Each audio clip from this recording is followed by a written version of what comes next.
This is the reading that broke me, and you're going to want to stay to the end to hear why I will never forget her name. What came through that night had me question my entire gift. So much so, I didn't reconnect with spirit again for almost a decade. My name's Leo and I'm an intuitive tarot reader, and I've always had the ability to connect with the other side.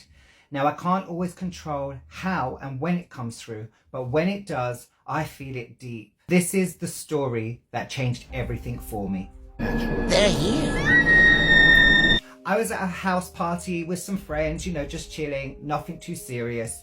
One of my friends was really a big fan of mine, you know, doing readings. Now, back then, it was just a bit of a party trick for me. I didn't really know what I was doing. I didn't know what I was connecting to. I didn't know how I was getting these messages. So I didn't really understand my gift. Somebody's hand and do a reading. I would connect with someone and I was able to give them information about someone who passed over.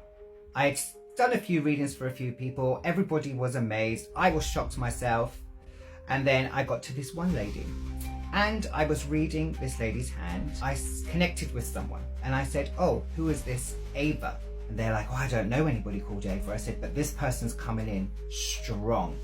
Like, "No, I don't know it." So all I saw was blood, knives, fear, pain.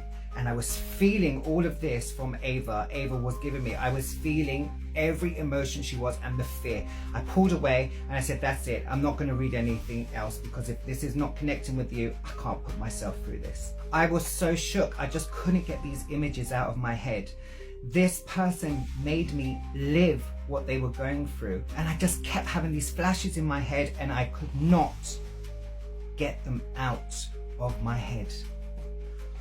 Well, later on that night, when I was walking home with my friend who was there at the party with me, my phone rings. It was my aunt. And my aunt says, "Leon, you know Ava?"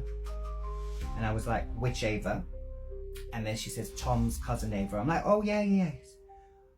Well, she was stabbed to death last night by her boyfriend.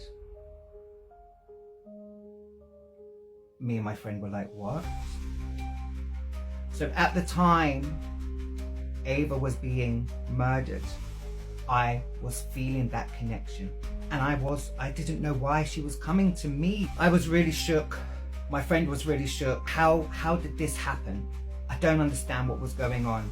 I'd never experienced anything so horrific like this. Well, anyway, just to make things even more crazy, a few months later I moved into a new home. And I was inside the home and I saw Ava walk into the front room. Now, I weren't alone in seeing this. My friend also saw Ava walking into the room. Well, more running into the room. We then later discovered that Ava actually had lived next door. Because of this reading was so horrific and it really had me shaken, I didn't try and connect with spirits again for almost a decade. Now, that's not to say that spirit wouldn't just come through me and channel me and give some messages whenever was needed, but I was not going for those kind of images again. However, I do have more stories like this about my experiences. Let me know in the comments if you'd like to hear more. I still don't truly understand why she came to me. I never told her cousin about this because it was just too horrific and I did not want to upset him. Why did Ava come to me? I don't know. What are your views? Why do you think she came? I do think about Ava every day. It's not something that you can erase from your mind. I truly believe that I go through these experiences in life of the own trauma I've had in my life, so it can mentally prepare me for these visions and emotions that I have to experience when I am channeling a spirit, because I have to feel every emotion that they have. The way they died, their sorrow, their happiness, and it can be very overwhelming. Does anyone else experience things like this? I'd love to know. Please let me know. If you want to hear more of my content and more of my spooky stories, then don't forget to follow.